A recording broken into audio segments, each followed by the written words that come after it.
안녕하세요. 업무의 잔머리 마왕 잔마왕입니다. 오늘은 일잘러의 UiPath 업무 자동화 책의 챕터 1-3 UiPath 설치하기에 대해서 살펴보도록 하겠습니다. UiPath를 설치하시려면요, UiPath 사이트에 들어가셔서 스튜디오 X를 다운받아서 설치하시면 됩니다. 사이트 이름은요, uipath.com으로 들어가면 이 UiPath 사이트로 들어오게 됩니다. 요 끝에 슬러시하고 KR 또는 KO를 치게 되면은 한국어로 되어 있는 사이트로도 이동하기 때문에요, 한국어 메뉴로 접근하시고 싶으시면 뒤에 슬러시하고 KO까지 붙여주시면 좋겠습니다. 여기 우측 상단에 보면은 무료 체험판 사용해 보기가 있는데요, 요거를 클릭하시면 UiPath의 유료 버전에 대한 60일 무료 사용에 대한 서비스를 안내해주고 있습니다. 근데 저는 이거보다는 지금 개인용으로 사용을 하실 때는 무료 플랜으로 사용을 해 보시는 것을 추천하기 때문에요, 그보다는 무료 버전을 사용해 보시면 좋을 것 같습니다. 무료 버전에 접근하시는 방법은요,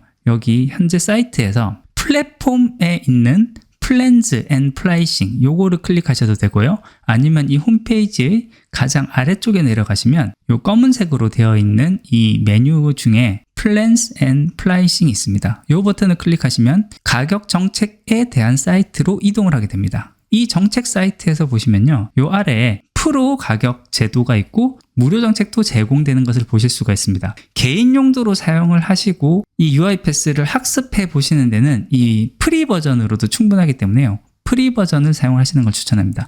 이 프리 버전 아래에 있는 스타트 프리 요거를 클릭을 하시면 UiPath 프리 버전에 사용을 할 수 있는 사이트로 이동을 하게 됩니다. 이 무료 버전에서도 사용을 하기 위해서는 계정을 등록을 해야 되기 때문에요, 이메일 주소로 로그인을 하거나 아니면 나의 구글 아이디와 연결을 해서 로그인을 할 필요가 있습니다. 제 아이디로 계정을 만들어 보도록 하겠습니다. 이렇게 해서 sign up with 이메일 하면은 이제 제 메일로 베리피케이션 코드 보냈다라고 되어 있는 것을 보실 수가 있고요, 메일에서 베리피케이션 코드를 확인한 다음에 베리피케이션 코드를 입력하고 컨티뉴를 하겠습니다. 이름 그리고 국가와 지역, 국가 선택하고요, 요 비즈니스 이름은 이메일 이름을 정하셔도 상관없을 것 같아요. 저 같은 경우는 그냥 트릭스 오피스라는 이름으로 해주도록 하겠습니다. 운영자. 모든 정보가 꼭 들어가야 되긴 하지만 어떤 툴이 꼭 있는 것 같지는 않습니다. 그 표시 이름에서는 띄워쓰기 하나를 해줘야 된다는 거, 그 다음 국가를 정한 다음에 요렇게 선택을 하고 다음으로 넘어가겠습니다. 요 조직 이름으로 해서 이제 만들어지는 것을 볼 수 있고요, 조직 만들기 요걸 클릭을 하면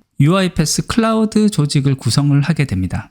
그리고 실제 여기서 만들어지는 클라우드 화면 안에서 이루어지는 동작들을 개인용으로 사용을 하실 때는 그렇게 많이 사용하지는 않습니다. 근데 실제 회사에서 조직적으로 활용을 하게 될 때는 이와 같은 그 클라우드에 구성이 되고 나면은 우리가 만든 로봇들을 다 여기에다가 업로드를 해서 이 실행 관리를 하게 되기 때문에요, 이런 식으로 구성이 된다는 거 정도만 알고 계시면 좋을 것 같고요, 우리가 실제 실습해볼 스튜디오 X는 여기서 다운받으실 수가 있습니다.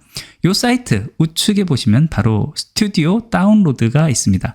이 버튼 클릭하면요, UiPath 스튜디오를 설치할 수 있는 이 설치 파일을 다운로드 받으실 수가 있습니다. 저장하고요, 다운로드가 완료되었으면 이 다운로드 받은 파일을 실행을 해보면 되겠습니다. 그러면 이와 같은 라이센스 계약에 동의한다는 부분 체크해서 설치를 시작하면 되겠습니다. 그럼 이제 UiPath 프로그램이 설치가 되게 되고요, 이렇게 실행을 하다 보면 UiPath에서는 웹브라우저에 어떤 익스텐션 프로그램을 깔아야 되기 때문에 현재 떠있는 웹브라우저 창을 다 닫으라는 메시지가 뜹니다. 그래서 요거 다 닫고 확인을 눌러서 계속 진행을 하도록 하겠습니다.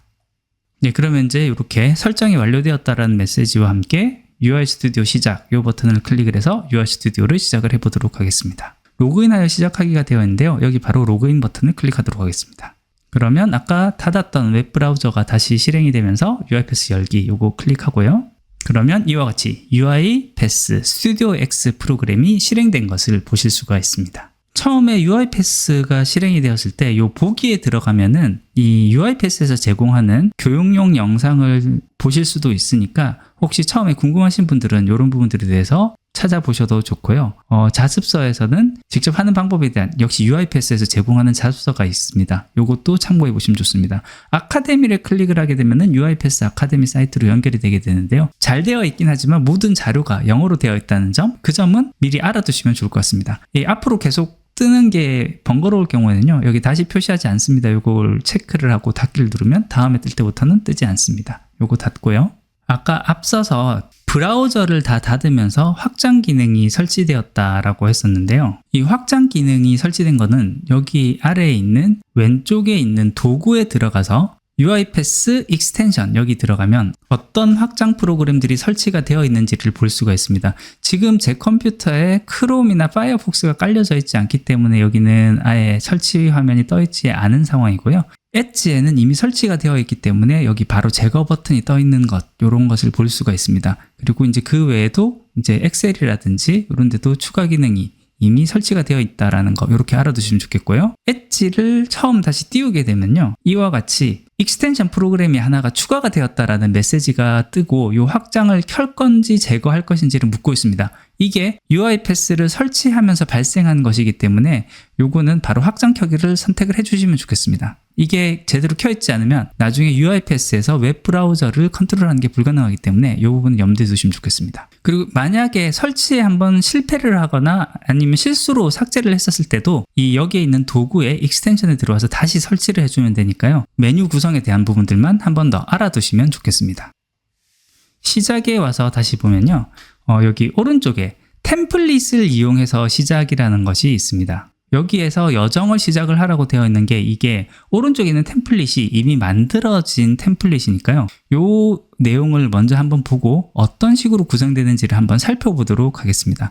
Add Excel Range to New Sheets in Google Sheet라고 되어 있는 거 요거를 시작을 한번 눌러보도록 하겠습니다. 그러면 여기에 UiPath에서 만들어질 프로젝트의 이름이 바로 표시가 되는 것을 볼 수가 있는데요. 요 아래에 있는 고급 옵션 표시를 선택을 하면은 이 만들어지는 이 프로젝트를 어디에 저장할 것인지에 대한 폴더명을 따로 또 정할 수가 있습니다. 내가 원하는 폴더가 있으면 그쪽으로 따로 설정을 해서 정해주시면 좋겠습니다. 여기서 만들기.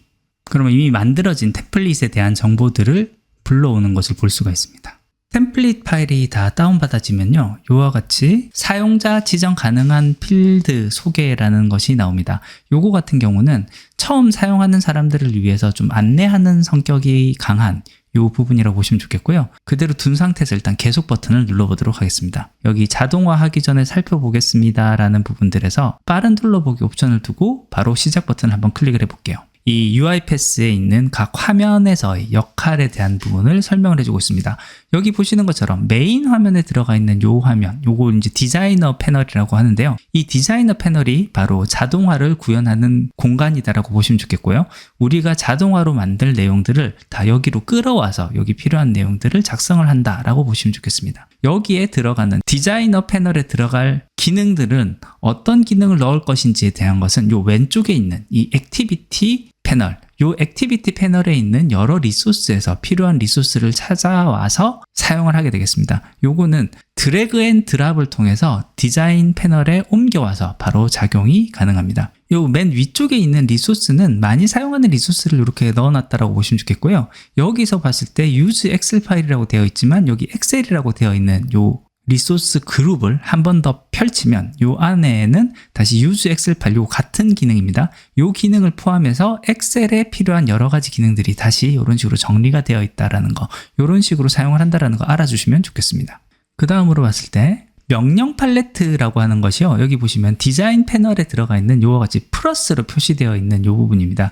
여기가 그 어떤 액티비티를 추가를 할 때 드래그 인 드랍으로 여기에 바로 떨어뜨리는 방법도 있는데요. 그 방법이 아니라 액티비티를 직접 추가하기 위해서는 여기를 클릭을 해서 액티비티를 추가를 할 수도 있는 그와 같은 기능을 제공한다라고 보시면 좋겠습니다. 그리고 다시 다음으로 갔을 때 봤을 때 오른쪽에 보이는 요 데이터 관리자 패널 이쪽 부분이 실제 우리 UiPath에서 자동화를 하면서 사용하게 되는 여러 데이터들이 있을 때 그 데이터들이 어떤 데이터가 들어가는지 어떤 변수가 있을 경우에 그 변수가 어떤 것들이 있는지에 대한 것을 볼 수 있는 곳, 그곳이 여기 있는 데이터 관리자 패널이라고 보시면 좋겠습니다. 이 위쪽에 있는 요 맨 위에 올라가 있는 요 내용들, 요게 이제 리본이라고 해서 리본 패널이라고 해서 UiPath 스튜디오 X에서 자주 사용하는 기능을 모아놓은 메뉴 영역이다라고 보시면 좋겠습니다. 요와 같은 리본 메뉴는요, 우리가 엑셀이나 파워포인트 같은 것을 쓸 때 위쪽에 정리되어 있는 리본 메뉴와 동일한 역할을 하는 부분이다라고 보시면 좋겠습니다. 이 리본 메뉴 메뉴에 디자인이라고 되어 있는 것이 보통 우리가 자동화 기능을 구현을 할 때 사용하는 현재 화면의 구성이라고 보시면 좋겠고요. 이 홈 탭을 누르게 되면 우리가 처음에 UiPath를 실행했을 때 뜨는 그 화면으로 되돌아간다라는 거, 이렇게 보시면 좋겠습니다. 이렇게 기본적인 기능들을 다 이제 알려주는 이와 같은 가이드를 한번 좀 보여줬고요. 여기 이제 빠른 둘러보기를 보고 난 다음에는 이제 자동으로 이제 실행을 한다든지 이런 부분들에 대한 안내가 있는데요. 여기서는 닫도록 하겠습니다. 이 튜토리얼이 2단계부터는 사실 생각보다 좀 불친절하고 주어진 템플릿과도 잘 맞아 들어가지 않기 때문에 오히려 이해하기가 어렵기 때문에 여기서는 닫고 나중에 튜토리얼도 표시하지 않는 것으로 한 다음에 저장 버튼을 눌러주도록 하겠습니다. 네, 오늘은 챕터 1-3에 나와 있는 UiPath 처음 설치를 해보고 템플릿을 실행을 해보고 그리고 화면 구성이 어떻게 되는지에 대한 전체적인 개요를 한번 살펴봤습니다. 오늘 준비한 것은 여기까지입니다. 끝까지 들어주셔서 감사합니다.